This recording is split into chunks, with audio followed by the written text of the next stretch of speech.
গতকাল সিতাই বাজারে নিশীথ প্রামাণিকের কড়া মন্তব্যের প্রতিবাদে আজ তৃণমূল পঞ্চায়েত সমিতির সদস্যা সঙ্গীতা রায় বসুনিয়া পাল্টা সভা করেন সিতাইয়ে। সেই সভামঞ্চ থেকে সঙ্গীতা রায় বসুনিয়া কড়া ভাষায় নিন্দা প্রকাশের পাশাপাশি সিতাইয়ের বিধায়ক জগদীশ চন্দ্র বর্মা বসুনিয়াকে গুন্ডা বলেছেন নিশীথ প্রামাণিক।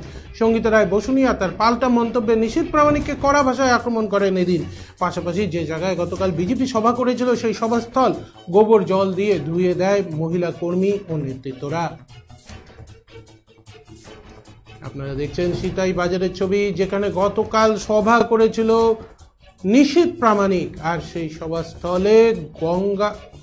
সেই সভাস্থলে গোবর জল দিয়ে ধুয়ে দেয় মহিলা কর্মী এবং নেতৃত্বরা। এদিন সিতাই বাজারে নিশীথ প্রামাণিকের কড়া মন্তব্যের প্রতিবাদে তৃণমূল পঞ্চায়েত সমিতির সদস্যা সঙ্গীতা রায় বসুনিয়া পাল্টা সভা করেন। সেই সভা মঞ্চ থেকে সঙ্গীতা রায় বসুনিয়া কড়া ভাষায় নিন্দা প্রকাশের পাশাপাশি সিতাইয়ের বিধায়ক জগদীশ চন্দ্র বর্মা বসুনিয়াকে গুন্ডা বলেছেন নিশীথ প্রামাণিক।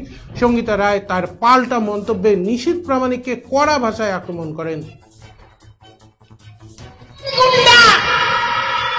সিতাইয়ের গুন্ডা জগদীশ বসুনিয়া, বারে খুব ভালো, বলতে খুব মজা লাগে। 2021 সালে